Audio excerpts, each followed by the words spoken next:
Watcha, how do you do, buckaroos? How the heck are you? Just one quick one tonight. Ended up working. I was scheduled off, but I ended up going in.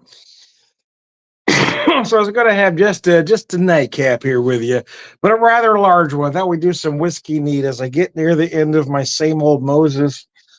Picked this up at the beginning of January, January 1st, as a matter of fact. I'm getting near the end of it, though. I've enjoyed it quite a bit, though.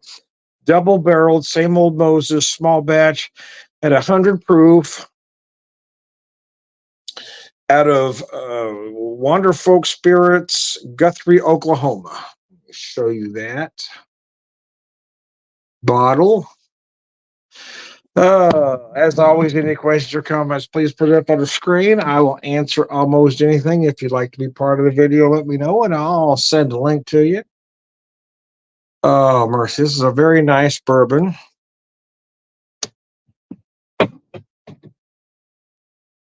In 1889, a Kansas grocer made his way to the newly opened Oklahoma Territory to seek his fortune. Moses had endured a challenging life, but never let hardships halt his unwavering drive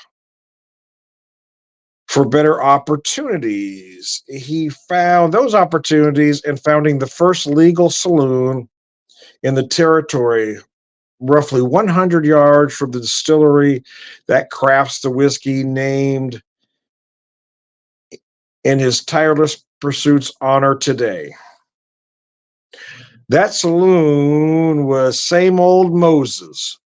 Same Old Moses bourbon is a 4-grain bourbon whiskey aged 4 years, then double barreled in new American white oak, emphasizing the character that, like Moses, remains unwavering in his pursuit of perfection. I just wish they told me what 4 grains they used. I'm really curious. 4 grains? What 4 grains are you using, damn it? Anyways, I want to know. Nice nose, very oaky as you might expect, being double barreled. It's a nice char. You're certainly going to find the usual suspects, right? You're going to get some vanilla, some spice. But it's not unusual if you're going to find some dark fruit notes as well. You might feel it as date and or fig. It kind of depends on you and your palate, to be honest with you. As I say, you're not going to taste what you don't know. You could feel it as dark cherry. You could feel it as raisin. It's really up to you, your palate, your experiences, to be honest.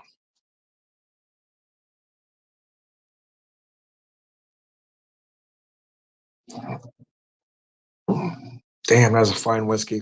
It is, especially if you like big oak, which I do. I love that big oak. I love that big char that this one has. It is big and bold. It's not necessarily smooth the way people think when they say the word smooth. But not everything has to be smooth. I mean, it's not to mean it's harsh either. It's not, but it is very distinct flavors and aromas.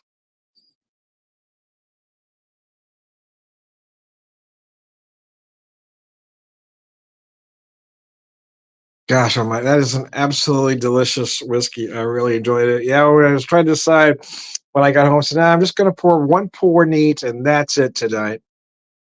I'm tired. It's been a long day. Work tomorrow and Friday, but I don't have to get up early. And I'm off the weekend, so just get through the next 2. And quite frankly, my job is a freaking joy, to be honest with you. People I work for are great. The customers are great. The people I work with are great. I mean, the place is just amazing.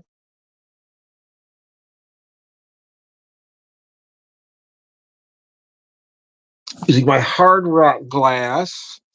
I picked this up in Oklahoma, the Hard Rock in Oklahoma. That's why I went with an Oklahoma whiskey.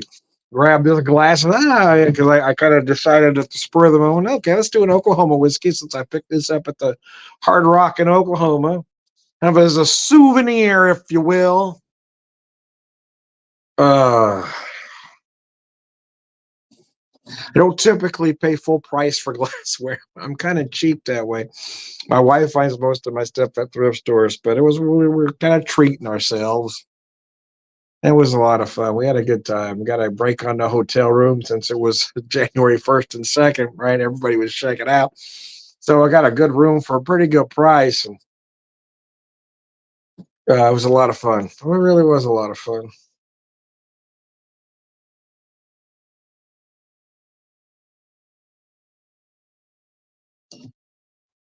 Uh, Found some good beer, found some good whiskey. I picked up this one, also picked up this other one. On the, whoop, hit my, hit my camera there. There we go.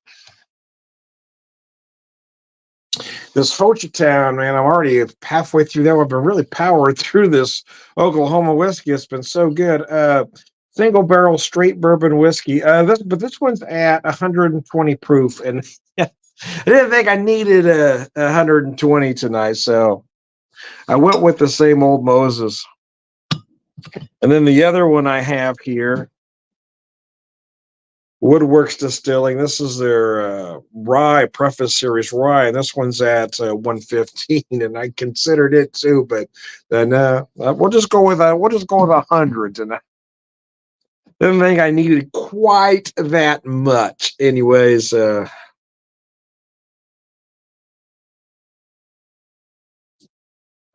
Gosh, that's delicious.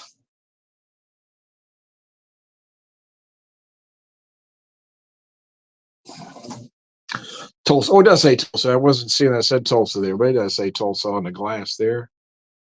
The customer service at that particular hotel and casino was, I mean, just amazing. Everybody from, before you even checked in, as you come in, there's folks there to greet you and they're offer to take your bags and checked in. They were very helpful, tell you where to go. And I mean, everybody, the hotel, everybody, the casino was very nice. The bartenders I had were incredible. It was a lot, man. I don't know that we've ever done anything quite like that, stayed in that type of place before. It was just enjoyable. Neither my wife and I are big gamblers. That's why there was a time we kind of did, but I've kind of past that time. And the one lesson I did learn was that don't go gambling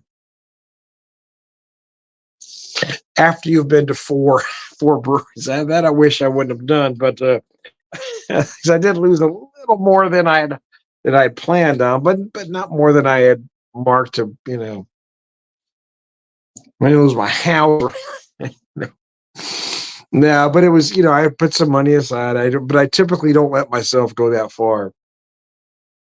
And I had a point where I was up. If I just would have stopped right there,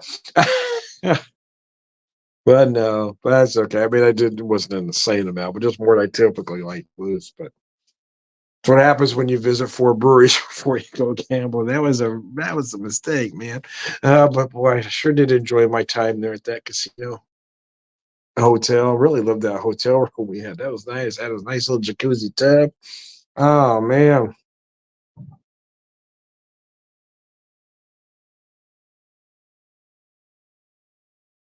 Same old Moses.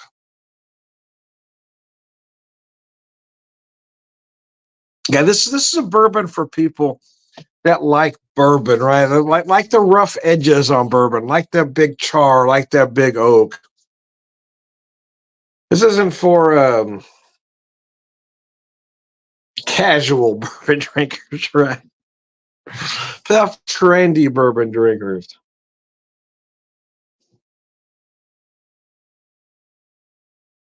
Because don't get me wrong, there's nothing harsh or flat about this whiskey, but it is very bold.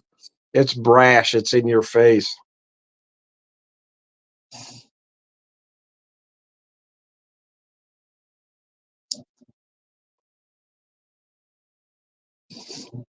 More like a punk rock bourbon, right? It's not Sinatra, it's the Clash, right?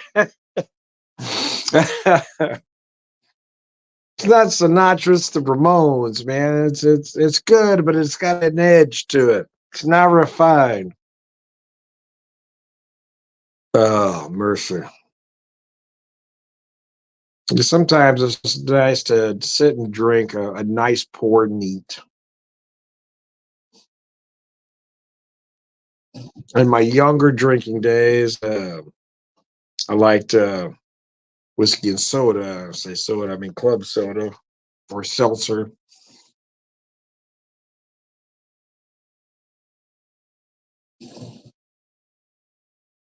And I did a lot of whiskey rocks, but now as I've gotten older, I really like neat. I occasionally will try things on the rocks, but I've also gotten into cocktails as of late. And when I say that, I mean classic cocktails. I'm talking about a Manhattan or an old fashioned, more of a whiskey forward cocktail, if you will. And for the longest time, I wasn't into an old fashioned because I thought they were too sweet, but and I've learned to make them my way. But I've really gotten into making simple syrups. That's kind of been my thing. Uh,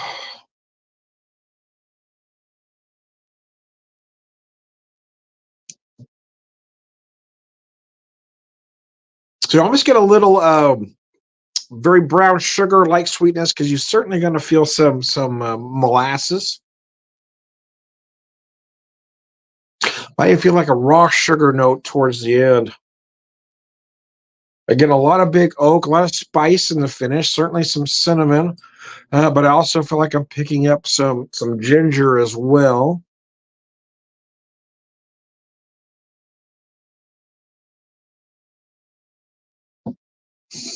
But a lot of oak, yeah, this is giving you a lot of oak. Yeah, you really feel a lot of the oak. It kind of helps dry everything up.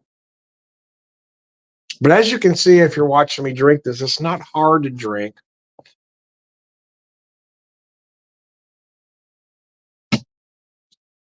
The mouthfeel, the viscosity of this whiskey is absolutely gorgeous.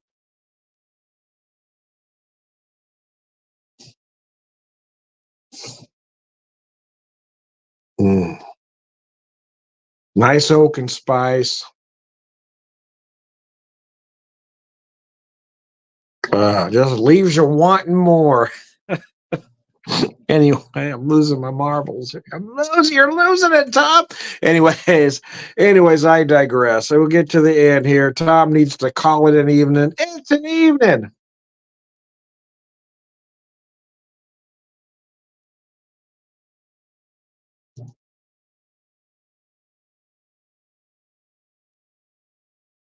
I almost feel like I got a hint of orange in there, like a little, like an orange zest, like freshly grated orange zest. That's oddly specific. Anyway, one more time, I'm feeling I am Tom the Whiskey Whisperer, whiskey evangelist, prolific whiskey drinker, purveyor, wisdom man.